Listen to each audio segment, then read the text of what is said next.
Buenas tardes, nos encontramos con Verónica Natalia Antelo, quien es profesora de enseñanza media y superior en filosofía por la Universidad de Buenos Aires, UBA, Facultad de Filosofía y Letras, orientada en filosofía clásica, ha participado de numerosas jornadas y congresos de filosofía clásica en Latinoamérica, a su vez desarrolla proyectos como adscrita en la materia de griego en la misma universidad. El día de hoy le agradecemos por su exposición del tema Critón y Antígona, la elección entre la vida y la muerte. Sin más, por el momento, le damos la palabra a la profesora Verónica. Bueno, gracias por invitarme nuevamente a este espacio. Y bueno, voy a presentar este trabajo y lo empiezo a leer. Cualquier cosa, puedes hacer preguntas. Bueno, Perfecto. el tema es la justicia en Critón y Antígona, la elección entre la vida y la muerte, como dijiste anteriormente. Y en el siguiente análisis pretendemos arrojar luz sobre el tratamiento que recibe la justicia, tanto en el Critón de Platón como en Antígona de Sófocles. Creemos que en la definición de justicia que atraviesan ambos textos se juega una instancia meramente práctica que devela la interpretación sobre lo justo que los personajes principales tienen en mente. Consideramos que esta dimensión práctica solo tiene que ser entendida dentro del marco de una elección disyuntiva que ellos harán entre la vida o la muerte. Observamos que en el Critón, Platón busca escindir la justicia de la esfera de la religión y de la opinión de la mayoría respectivamente, para llegar a postular una definición de justicia entendida como una adecuación a las leyes. Por otro lado, en la tragedia, Antígona siente la obligación de seguir las leyes no escritas de los dioses, que chocan con las leyes impuestas de Creonte. La definición de justicia influye en la condena de muerte a Sócrates. Lo que las leyes mandan es la justicia. Y esto es, leo la cita, respetarla y ceder ante la patria y halagarla si está irritada, y aún más al padre, que hay que convencerlo o obedecerla haciendo lo que ella disponga. Hay que padecer sin oponerse a ello, si ordena padecer algo, y si ordena recibir golpes, sufrir prisión, o llevarte a la guerra para ser herido o para morir. Hay que hacer esto porque esto es lo que es justo, dice en Critón 51b. En ese sentido, podemos decir que Sócrates muere justamente porque acata las leyes de su ciudad. También de Antígona muere haciendo lo que es justo para ella, pero en cambio sigue las leyes no escritas e inquebrantables de los dioses, porque es una muerte con honor. El objetivo del siguiente trabajo es mostrar que si bien uno desobedece las leyes de la ciudad y el otro las acata, ambos actúan según el deber, es decir, con justicia para salvar a sus almas, y no sus cuerpos. Tanto Antígona como Sócrates tienen plena conciencia del alcance de las dimensiones de sus actos, del golpe de fatalidad, y aunque el temor y el dolor ante lo irremisible los sacudan, deben cumplir con las leyes para salvar su alma de la condena. Antígona, de no haber elegido las leyes de los dioses, hubiera condenado tanto su alma como su existencia en la tierra, puesto que de no sepultar a su hermano, ella sería castigada por los dioses que ordenan realizar el rito de sepultura a los muertos, y ofrecer libaciones en su honor para abrirles puertas al Hades. Cuando se presenta ante Creonte, ella sabe a quién debe obedecer. Dice, no pensaba que tus proclamas tuvieran tanto poder como para que un mortal pudiera transgredir las leyes no escritas sin quebrantarle de los dioses, puesto que no fue Zeus el que ha mandado publicar ni justicia, que vive con los dioses debajo de las que fijó tales leyes para los hombres. Estos son los versos 449. De este modo, ella debía seguir con la ley divina, incluso si por tal razón debía morir, y debía hacerlo obrando justamente y con honor. Análogamente, Sócrates, quien fue el más justo de todos los hombres, según Enfedón, defendió una moral superior, viéndose forzado por sus propios principios a aceptar una sentencia de muerte injusta. Huir de la cárcel o vivir en el exilio implicaría una condena en vida, como ser considerado enemigo de Atenas y de la democracia. Ambos personajes, por saber lo que deben hacer para salvar sus almas, pagarán el precio de la muerte. Sócrates afirma que en el recto obrar y moral del hombre se encuentra la felicidad. No es la vida, ni la muerte, ni el honor, ni la fama, o el dinero lo que importa, sino el obrar con rectitud. Vivir de forma noble y justa, esto es lo que consiste para Sócrates el vivir bien. Por su parte, en Antígona Sófocles muestra un entregido, Sófocles muestra un entregido entre los dos planos, no apoya a Antígona ni a Creonte. solo presenta un accionar unilateral humano y sus trágicas consecuencias que tiene el destino. Bueno, ahora voy a explicar un poco la parte de Critón, que el escenario de Critón es la prisión donde se encuentra Sócrates. Mientras este duerme tranquilamente antes del amanecer, llega su amigo Critón, quien sin querer lo despierta para avisarle que la nave sagrada proveniente de Delos llegará ese día. El regreso de este barco significaba que el día siguiente Sócrates sería ejecutado. Por tal razón llega Critón a la prisión para convencerlo y ayudar a escapar a su maestro. Sócrates habrá de examinar si lo que propone Critón es justo o injusto, y en consonancia a eso si deberá huir o no de la cárcel. Siguiendo eso, en el Critón se puede hacer una segunda lectura distinta a la habitual, teniendo en cuenta el marco histórico del año 399, en que aconteció una restauración de la democracia tras el periodo de los 30 tiranos, el cual fue uno de los procesos más violentos de Atenas. Platón muestra las ideas típicamente socráticas y a su vez muestra la injusticia cometida contra su maestro, es decir, que está usando este diálogo también para explicar por qué después de desafiar las leyes por motivos de conciencia en la defensa pública, defenderse de acusaciones falsas, en el Critón se muestra obediente a ellas. Y tiene un incuestionable aspecto apologético. Las acusaciones contra Sócrates son falsas y por lo tanto ha sido injustamente condenado. Tanto Critón como en Apología, Platón está convencido de la rectitud y santidad de las leyes para su maestro, ya que estas son el resultado de un acuerdo legítimo y justo. Son viejas formulaciones de inspiración religiosa y tradicionista que implican un sentido de justicia que los hombres en otra época supieron descubrir para regular las formas de vida de la polis. Por ese motivo, para Sócrates, las leyes merecen un mayor respeto y se las puede identificar como una figura paterna. Platón admite que la ley puede ser injusta en medida que es obra humana, y se puede pedir una revisión de estas, que se puede llevar a una reforma o no. Pero las deficiencias no deben atribuirse a la esencia de la ley misma, sino a la fatalidad del hombre.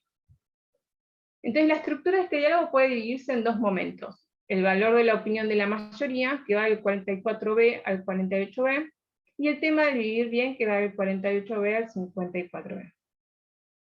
En la primera parte del diálogo, Critón ofrece una serie de argumentos destinados a convencer a Sócrates para que acepte fugarse de la cárcel, como la traición a sus hijos al no criarlo él mismo, el abandono a sus amigos, la reputación de Critón mismo de no utilizar su dinero e influencias para sacar a su amigo de la prisión, la opinión que tendría la mayoría al respecto, y su accionar termina cooperando finalmente con sus enemigos. Sócrates le responde a Critón únicamente que la opinión que tendría mayor respeto, Critón es la opinión de la mayoría. Entonces el argumento consta de dos partes. En asuntos como en gimnasia, solo atendemos la opinión de los expertos, el médico o el entrenador. Es natural que pongamos la opinión del entendido sobre la del resto, es decir, sobre la mayoría. Entonces, en las demás cosas debemos guiarnos por la misma regla.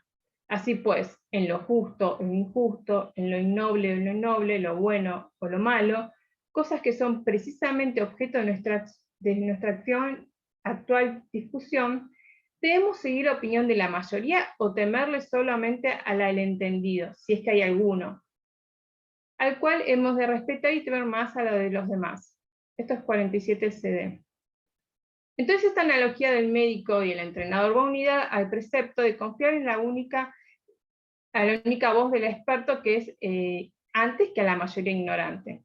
Las leyes, como norma de justicia, no podrán ser resultado de una opinión de la mayoría, sino del saber del único experto. Según Porati, hay una desvalorización de la opinión de la mayoría, en tanto que se entendía como doxa pública, que es moldeada y orientada por cierta publicidad, y que está atravesada por mentiras y calumnias que se dicen en el público con el fin de causar el mal. Esta opinión es la que Sócrates busca desestimar. Sin embargo, también considera que hay que tener en cuenta esta opinión de la mayoría, si bien no sea por ella misma, sino porque determina cómo ejercerán los más un cierto poder. Sócrates, quien en otros diálogos niega tener creencia verdadera, en el Critón se atribuye la parte del experto. Entonces, a pesar de sus declaraciones habituales de ignorancia, ahora dice, del 48 de 8 a 49 a 2, examinémoslos en común, amigo, y si tienes algo que objetar mientras yo hablo, objetaré, y te haré caso. Pero si no, buen Critón, deja ya de decir una y otra vez la misma frase, que tengo que salir de acá contra la voluntad de los atenienses, porque doy mucha importancia a tomar una decisión tras haber persuadido, y no contra tu voluntad. Mira que si te parece bien planteado la base de mi razonamiento, e intenta responder a lo que yo pregunte, tú creerás lo más exactamente. Sócrates creía que la existencia de los expertos en lo relativo a la justicia o injusticia de la conducta, entonces eso explica su desconfianza en la democracia. En el diálogo de Critón se muestra la contradicción de la opinión de la mayoría en relación a la moral y a la política socrática en las dos partes mencionadas, de lo cual se deriva un razonamiento de las leyes introduce la opinión del vulgo como un elemento que debe ser tenido en cuenta. Sócrates debe mostrar una coherencia entre su acción y las leyes como ciudadano ateniense, ya que las leyes representan a la comunidad política y a la polis en su fundamento de nomos. En la segunda parte del diálogo se inicia con un segundo tópico que Sócrates propone analizar, el tema del vivir bien. En este argumento se distinguen tres partes. Nunca se debe obrar injustamente ni es ilícito devolver injusticia por injusticia, escapar de la cárcel sobornando a los guardias, sería cometer injusticia al dañar las leyes que las ciudades abriga, y por lo tanto, como conclusión, Sócrates no debe huir de la cárcel. En la primera parte se marca una moral superior de Sócrates frente a una moral inferior de la mayoría. En lo que aquella parte es la opinión del único experto, en este argumento es la moral socrática enfrentada a la de los poloi, donde se ve forzado por sus propios principios a aceptar esta muerte injusta. Hay una aceptación de Sócrates por el nomos de la ciudad, de la ley escrita, humana, y la prosopopeya, personificación de las leyes, compara el nomos de la ciudad como un padre al que se debe el ser y la educación, y al que no se le debe desobedecer en ningún caso. De este modo, el concepto de nomos y justicia se identifican. No han sido las leyes, sino los hombres las que han hecho injustas a Sócrates. Para este ciudadano es el hijo de la polis y por eso existe y para ellas, y es incontrolable los beneficios que se recibe y lo obligan a obedecer sus preceptos. Tanto en tiempos de paz como en tiempos de guerra, se debe hacer sacrificios por la polis y si uno comete injusticia, debe pagar con el castigo. La obligación de obediencia hacia Atenas y a su sistema normativo tiene un triple fundamento. El que no cumple las leyes es injusto. Primero, porque olvidó que la ciudad es su progenitor. Segundo, porque no solo nació bajo la protección de normas, sino que gracias a ellas se educó y crió. Y por último, hay un convenio tácito en obedecer. Eso último es lo que cobra fuerza en Sócrates para aceptar su condena injusta. Para Sócrates lo ético es un saber, lo cual es necesario para una polis justa. Las consecuencias de no seguir las leyes de la ciudad serían nefastas desde el punto de vista moral, incitarían que el individuo pueda violar las leyes cuando quisiera, y a su vez puede entender a la ética socrática como estrictamente deontológica, es decir, la justificación última de decisión de no huir es la que va en contra de su deber moral. Entonces consideramos que Platón muestra un Sócrates heroico, condenado injustamente, que se mantiene coherente en el ejercicio de la virtud y defiende las leyes de Atenas, aceptando así su muerte. Esta acción de defensa de las leyes la comparo con el personaje trágico de Antígona, quien decide seguir las leyes divinas opuestas a los edictos de Creonte sobre la ciudad de Tebas, guiándola así hacia la cueva del Hades. En la tragedia, Antígona es sorprendida enterrando a Polinices en contra de la prohibición de la ciudad proclamada por Creonte, por ser traidor de la patria. Fue condenada a muerte colocándole en la tumba subterránea. Como consecuencia, Hemón, el prometido de Antígona e hijo de Creonte, que sufría por amor a ver que ella muere, se suicida con la espada y también su madre Eurídice se dio muerte a sí misma. Esta tragedia está marcada por la existencia de dos esferas, la divina y la humana.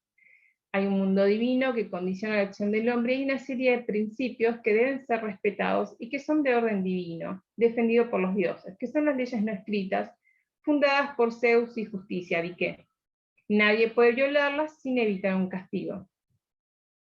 Se plantea desde el inicio un problema de posiciones entre dos legalidades. Creonte, soberano de Tebas, prohíbe que Polinices, traidor de la ciudad, sea enterrado, mientras que su hermano Eteocles goza de todos los honores.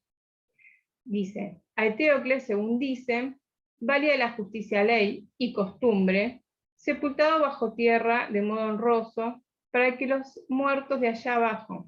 En cambio, a Polinices, muerto lastimosamente, proclamó un edicto a la ciudad para que nadie le dé sepultura ni lo llore. Estos son los versos 24 y siguientes. La muerte y los ritos funerarios son un elemento detonante del conflicto. El acto de dejar sin sepultura un cadáver hace que haya una alteración en el orden religioso y ritual. Creonte ha destabilizado así el orden de ritual que mantiene la armonía de la comunidad, y si bien en un principio la ley se presenta como beneficiosa para los ciudadanos, no tarda en convertirse en un decreto autoritario donde solo importan los intereses del soberano. Esta problemática de oposiciones, Creonte se presenta como defensor del nomos, que transgrede la dique, y Antígona, en nombre de Dique, la que habita con los dioses subterráneos, desatiende los edictos de Creonte. Hay una lucha de dos normas éticas, la intemporal, amparada por los dioses, y la que protege la vida de la ciudad impuesta por el rey. El edicto proclamado por Creonte en la polis es contraria a las leyes de los dioses. Tanto Creonte como Antígona tienen dos puntos de vista opuestos sobre la justicia, la ley y el honor. En efecto, el soberano tiene derecho a dejar sin sepultura al cadáver del suelo tebano, ya que se trata de un traidor de la patria, en fin de cuentas, pero debía ser expulsado fuera de los límites de la comunidad con el fin de que los familiares pudieran darle una piadosa sepultura. Entonces, la impiedad de Creonte no solo radica en la privación de sepultura de Polinices, sino que además del ultraje de su cadáver, atentando contra la honra de muerto contra su timé. Así, con ultraje del traidor, Creonte comete dos impiedades: privar la timé al guerrero y alternar el orden natural de la civilización, mancillando su propia ciudad. Además, Creonte se da cuenta que Antígona desobedece a favor de su hermano amado, ante el cual él mismo también tiene obligaciones religiosas y familiares, ya que es su tío. Pero su estrategia simplista para evitar tales conflictos prácticos lo lleva a dejar de lado la existencia de aquellas obligaciones religiosas. Ambos protagonistas están legítimamente en su acción y al mismo tiempo están equivocados en entender tan solo un lado parcial de la que desprestigia a su adversario. Mientras Antígona aboga por la sepultura de su hermano, alegando filiación sanguínea con el muerto, Creonte defiende el ultraje de Polinices por considerarlo como traidor a la patria. Entonces Antígona considera los deberes para con los familiares muertos como la ley suprema, y a partir de ella, con máxima pasión, organiza su vida entera y la concepción del mundo. Ella hará todo lo necesario por mor a lo piadoso, pero su piedad coincide con la religión tradicional. Afirma: Zeus no promulgó esto por lo que a mí concierne. Cuando invoca a Dique, lo hace como la justicia que vive con las deidades infernales. Sin embargo, la justicia se encuentra no solo debajo de la tierra, sino también en la ciudad. Así que Antígona elige qué cosas honrar, como una hacedora de sus propias leyes. Por su parte, Sófocles describe a Creonte como un rey que está por encima de todo. Si bien el bien de la ciudad es lo que le interesa, por eso tiene un odio hacia Polinices, que ha atacado Tebas para conquistarla, y por eso su orden de no sepultarlo. Es decir, tiene sus razones. Pero Creonte se identifica a sí mismo con la ley. No haya límites, norma fija alguna, ni siquiera con el orden divino para él. El peor hombre es aquel que se rehúsa a poner su capacidad al servicio de Tebas por motivos egoístas. Entonces, Antígona constituye un ejemplo de mujer malvada, porque su malicia es de orden civil. Entonces, la idea de justicia en Creonte se relaciona con el bienestar de la ciudad, y el hombre justo es el benefactor de la misma. es que el que sigue las obligaciones civiles. El concepto de justicia sofoclea muestra que tiene dos aspectos principales. En primer lugar, lo que podemos denominar la posición de orden divino, cuyo nombre es dique, como mencionamos varias veces, y en el segundo término el hecho de que solo a partir de ella, a partir de ese orden, se establece otro que es el humano y social, lo que significa que toda injusticia es originariamente una impiedad. Sófocles pareciera apoyarse en Heráclito, quien afirma: se nutren todas las leyes humanas de una, divina. Entonces la justicia humana no es pura, sino que tiene un aspecto de ibris, es decir, de soberbia, ira, violencia. Entonces no sería adecuado concluir que el personaje de Antígona manifiesta la correcta actitud y Creonte no. Sin embargo, el coro habla de armonizar los planos de la dique y el nomos como si fuese una tarea esencial del hombre con la polis. Dice en el 366, entretejiendo las leyes de la tierra y la justicia de los dioses a los que ha prestado juramento, engrandecerá la ciudad. Privado de él quedará aquel que en virtud de su osadía se entrega a lo que no es bueno. A su vez, Nussbaum afirman que Antígona tiene una relación de extraña frialdad con el mundo de los vivos. Le dice: tú vives, a su hermana Ismene. Dice: mientras que mi alma hace rato que ha muerto para prestar ayuda a los muertos. Para Antígona, las personas amadas son los difuntos, o bien los servidores de los muertos como ella misma. El resto es objeto de completa indiferencia. Bueno, para ir terminando, tanto Sófocles como Platón utilizan los personajes de Critón e Ismene como contracara de Sócrates y Antígona, quienes tratan de salvar sus vidas de estos personajes heroicos. Pero delante del amor pueden exigirse que se cometan injusticias. Sin embargo, tanto Sócrates como Antígona se apoyan en la salvación de sus almas y no la de sus cuerpos, lo cual requiere una acción contraria al amor y amistad. Ellos actúan según lo que es justo y ambos mueren. La elección de Antígona se justifica en convicción de la existencia de un orden divino, para fundamentar el hecho de las acciones humanas han de tener en vista siempre en el sentido, en el último horizonte de referencia. En cambio, la función de Sócrates es pedagógica. Se atiene a que los derechos de la sociedad griega le conceden en un ejercicio de búsqueda racional. Gran parte de la influencia que dejó Sócrates no se debía a lo que decía, sino a su ejemplo de vida y muerte. El Sócrates de Platón muestra una coherencia e integridad con la que seguía su propia conciencia.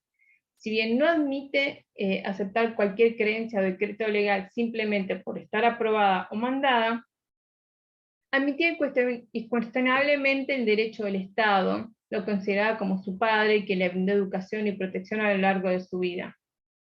En el Critón, Platón demuestra que Sócrates es un ateniense justo y en consecuencia fue condenado injustamente.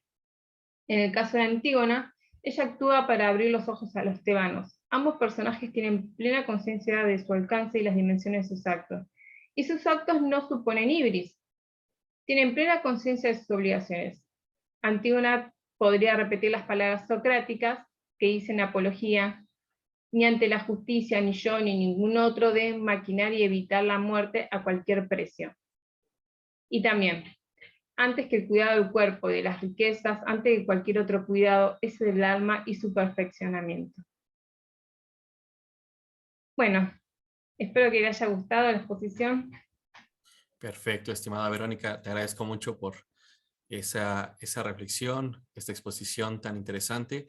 Yo me quedaría en ese sentido el apartado pedagógico de Sócrates y me recuerda mucho Sí. al de Contemplatione Philosophiae de Boecio, cuando la Dama Filosofía empieza este dialogismo con con el mismo autor y le plantea la figura de Sócrates, dadas las circunstancias en las que se encuentra Boecio, ¿no? Y me parece sumamente importante esta condición de relacionar el bien con la felicidad con el bien, el posicionamiento deóntico en el cual el sujeto cognoscente se presenta frente al óbito y pues lo que menciona el mismo Boecio, ¿no? Si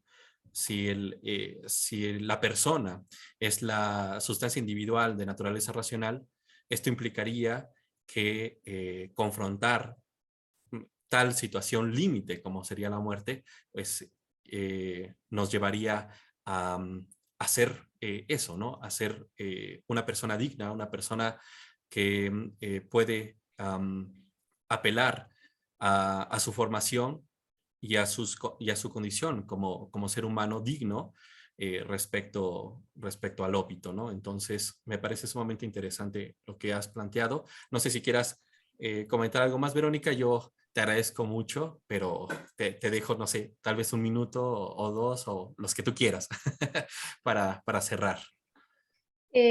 No, no tengo nada más para cerrar. Me encantó la comparación con Boesio, nunca lo hubiese imaginado, pero sí, tenés total razón.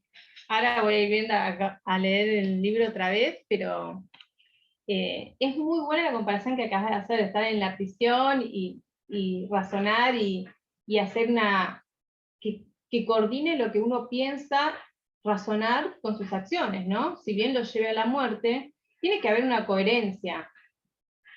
Si Claro. no hay coherencia, no tiene sentido todo lo que se dijo anteriormente. Entonces, sí, sí, totalmente fue algo educativo para la ciudad de Atenas, esto de seguir las leyes que se pueden modificar porque son humanas, eh, pero sí hay que seguirlas, sí hay que ser justos para respetar a Atenas. Perfecto, perfecto, estimada Verónica. Pues yo te agradezco mucho tu tiempo y en verdad fue muy sugerente lo que has planteado y bueno, esperemos tener más encuentros de estos porque empezamos a hacer una suerte de comunidad, ¿no? Una comunidad en torno a estos temas y estas reflexiones. Muchas gracias, estimada Verónica. Bueno, muchas gracias a vos, un placer como siempre.